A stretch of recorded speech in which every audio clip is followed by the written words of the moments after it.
Round and round the wheelie goes. Where it stops, nobody knows, but the combination is going to be horrific and haunt your dreams. I've kept in a couple of the same prompts from last time. Most of them are new, and just like last time, each has a character and a style. The first character we'll be drawing will be... Among Us. That style is pretty lackluster, let's be honest, but that doesn't matter because I'm going to be drawing the Among Us character in the style of Super Mario. And we have references here for the Among Us character. He's a cute little bean. And the Mario cast. By the way, if you enjoy the stuff I make visually in the course of this video, that's because this video is brought to you by my brand new Ultimate Digital Painters bundle with my brushes and guide to digital painting. More on that later in the video. The first thing to sort of get these proportions right is sort of like dissecting what we're looking at here. Mario has a big old head and the rest of his body is about a head and a half. The Among Us character, I don't know where his head starts and begins, but I feel like it's something like that. And we're just gonna expand this up so that his head carries out through the rest of his body in the same proportions. I'm even gonna make a little bit of a crotch guide here. So the proportion guide is probably gonna be the best way for me to make this feel very quickly like it belongs in the same world. This is so easy, but at the same time so hard because, I mean, look at the Among Us, dude. What have we got to work with? There's a visor. Let's give it a little more of a bubbly, defined shape. And the original sort of has a concave head. So let's make the visor bigger, but higher up. The head a bit more shallow. And we're gonna drape this down into a bodysuit. Okay, they've got a backpack. We gotta add our signature little Mario booties. I think that does half the work for me. The other half is really just gonna be in the painting. And as you can see, Mario and all of his friends have a really smooth, almost like a matte plastic aesthetic. And as it happens, I have a pretty simple system to make that work. Let's just jump into it. Wait, no, wait. Missed opportunity. Let's go. God, I'm annoying. It's fun, you know, because the Among Us character is the simplest possible character that you could think of trying to do a style swap with. But the Mario world, even though it looks really simple, still has a really distinct style. That's proportions and how it's shaded and put together. I feel like the result is this Among Us character would be a really effective imposter in the world of Super Mario.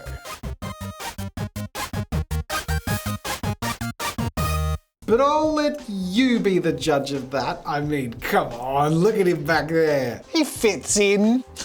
It's actually weirdly very satisfying. Next character is Ash from Pokemon in the style of...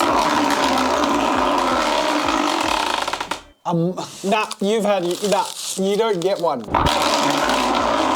In the style of Arcane. All right, we've got our Ash Ketchum reference. Now if I just Google image Arcane style, the style is so good. You know what I love about Arcane is, yes, it's a 3D animated series, but they 2D animate a lot of their visual effects, 2D paint the textures on the characters so they look like paintings, and they do. So it's gonna be a bit of work to turn Ash Ketchum into a character that looks like they would fit in this poster on the right here with these characters from Arcane, but you know what? I really hope I can pull it off.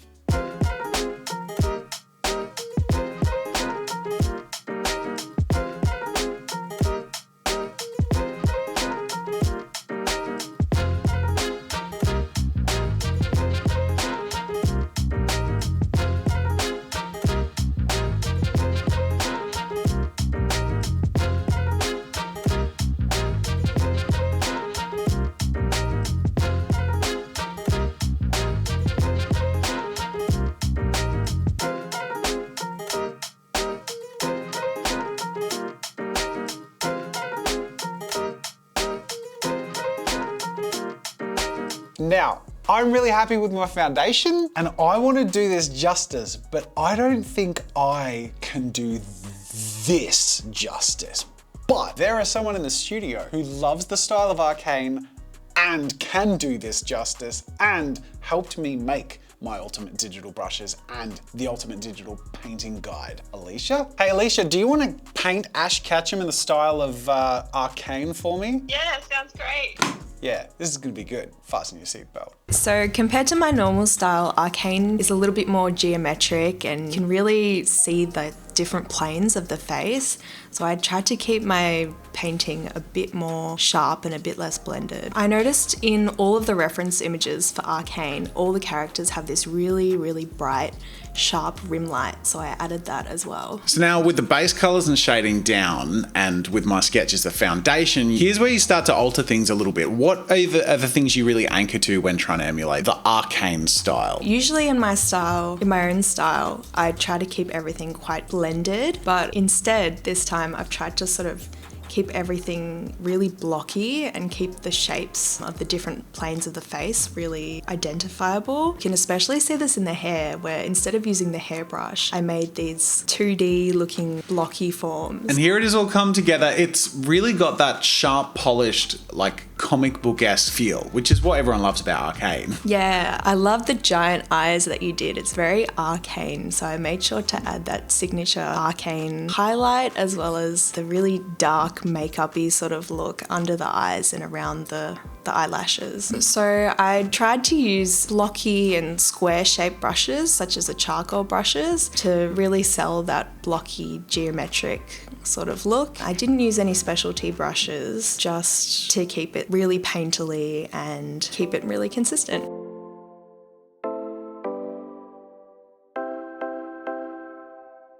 Our 83 incredibly handcrafted and painstakingly tested brushes will take your artwork to the next level no matter what stage you're at in your journey. With 7 incredible pencils, inks of varying sharpnesses and textures to add a huge amount of impact to your line work, and then of course markers, charcoals, oils, and watercolors to make your paintings come to life with textures that happen easily, organically, and look stunning. When it comes to our special effects brushes, that's a whole different ballgame where you can add a huge amount of detail to your landscapes or artworks or characters and replace previously tedious processes like painting chains or chainmail and ropes or zips, all tilt and pressure sensitive and all responding exactly how you want them to and how your hand moves. So you can paint smoke and fire and clouds, flora and landscaping and lighting brushes to add the extra punch to your paintings. And if all of that sounds like a little more than you know how to use, don't worry, the brush pack comes with a guide for all the brushes. We take you through step by step from simple to incredibly complex with our 5 showcase pieces from start to finish. We've worked on this all year and we're so proud of the result, and I know you're gonna absolutely love them. So go check them out. You can get 20% off of the bundle, where you can get my 83 Pro multi-program brushes and our Ultimate Digital Painting course for 20% off of the price that they cost separately. Go check it out and thank you for your support. But it is now time for artwork number 3. All right, let's get an awful or wonderful combination with me drawing. This time we're starting with Arcane, and That looks like Jinx. Jinx from Arcane in the style of Lord of the Rings. All right, that's a pretty cool and clear reference. And I mean, Lord of the Rings. I think we need in this case to anchor to a character, and I think Eowyn is the character. She is the badass fighter. If there's a Jinx equivalent in terms of an underdog who steps in and kicks ass, Eowyn's it. I don't feel like this is too dissimilar or as unpairable as I might have initially thought. I reckon this might work. Doesn't mean it won't be tricky. Now, before jumping into the construction sketch, I'm anchoring myself to realistic proportions here. Obviously, because the Lord of the Rings most of us are familiar with is portrayed by actors. And to help me with this, I actually went through a bunch of different reference poses from my anatomy pose and reference pack, also available on the JAZZA'S shop. It comes in a bundle with my Easy Anatomy ebook, and basically it's hundreds of reference photos of a male and female model, both as anatomy references, but also with a huge amount of poses. So pulling in the pose that I like, I obviously make some tweaks, having Jinx's head angled upwards, but looking down at us a bit more menacingly, and giving a little bit more attitude to the pose in the body. And with that in place, it's now a matter of adding features. Jinx's leather top works pretty easily and quite well, translating it into a more medieval aesthetic. I added a little bit of a shirt underneath that draped over the shoulders. And as I'm looking at Jinx's pants, I can't help but think like they look like pirate pants, which had me wondering, are there pirates in Lord of the Rings? And it turns out, yes. The Corsairs of Umbar, as it turns out. And in fact, Peter Jackson, director of the Lord of the Rings trilogy, made his cameo as one of these pirates. And I think if Jinx existed in the world of Lord of the Rings, she would fit quite at home with the Corsairs of Umbar. With all that sketched in, I was feeling really good about my Jinx portrayal in the Lord of the Rings universe, but it was time to add color.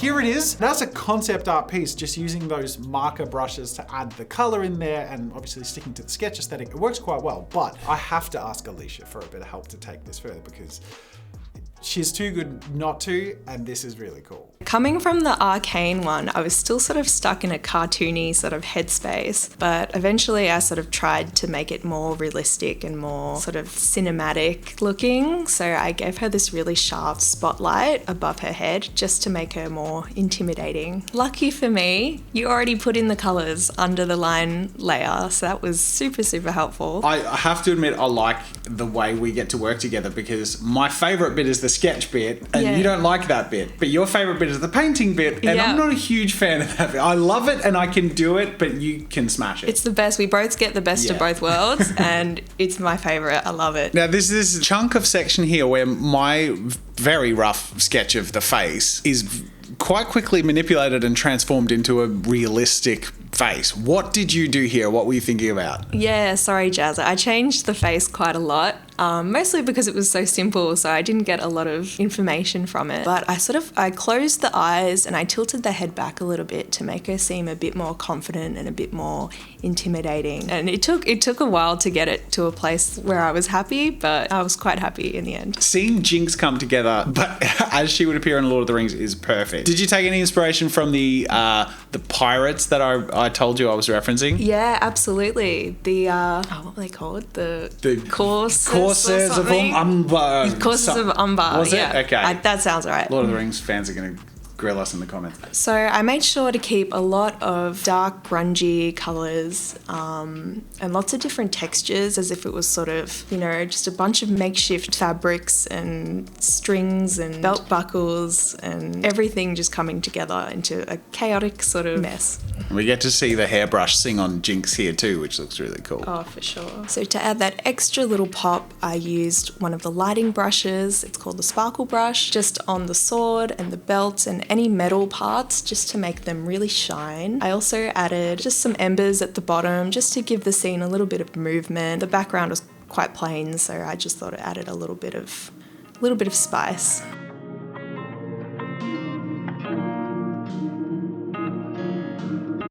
All right, we're going to do one more. Final character will be... Okay, we're just passing the baton. Frodo from Lord of the Rings in the style of... That's Studio Ghibli. I love that. I think in terms of the character, our anchor is going to be our most familiar aesthetic, but I think in terms of the character translation, it's really the costume that is going to be our anchor. I mean, I think that's a pretty good visual reference. So what makes a Studio Ghibli style? I think Spirited Away is probably the most well-known example of his style. I think her style is probably the best anchor point. So pose and proportions first.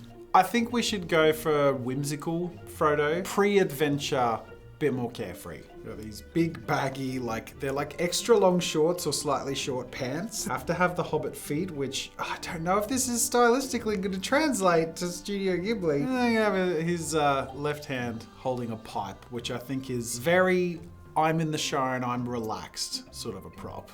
Now, how do you do that curly hair? Look, if I'm going Studio Ghibli style, let's go Studio Ghibli style. It's a bit straighter. I mean, I don't think there was ever anything that specified that hobbits have curly hair. It's really the face that's gonna make this work or not. So anime eyes, but sort of smaller and quite rounded in their framing. Oh, that's working for me. At least as a framework that I can go in and add some subtle line work to.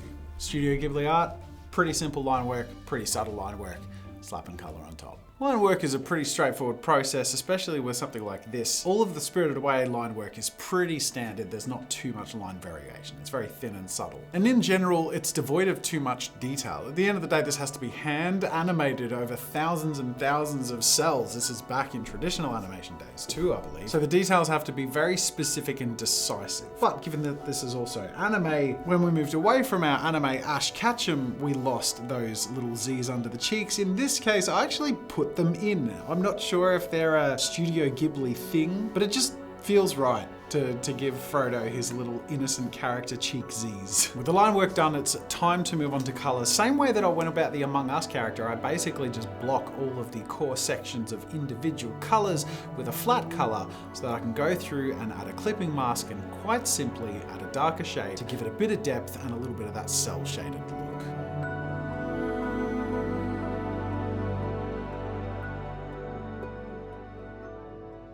I'm really chuffed with that. I think that works so well. And all of these 4 creations, as you can see, are very different from one another, but I feel absolutely knock on the head promptings I was given. Huge thank you to Alicia for helping me out with those middle 2 and making them as cool as they can possibly be. And a huge thank you to you for watching. If you enjoyed it, please hit the like button and don't tune out as I start to say the YouTube things that everyone tunes out of. Or do. You've heard them a lot, but you know what would be really, really cool? If you're interested in creating art, and as you can see, with the magic of digital art, you can create any style possible. Consider supporting us and getting the brushes. It's a huge help to this studio and enables me to think big in terms of dreams I want to do. I'm thinking like, yeah, I've got some really cool plans for future content, but also future potentially channels and avenues of even more art and creativity. And all of that is possible thanks to your support, whether you're a subscriber or a customer, or quite simply a viewer. Thank you for watching. That's it for now. And until next time, I'll see you later.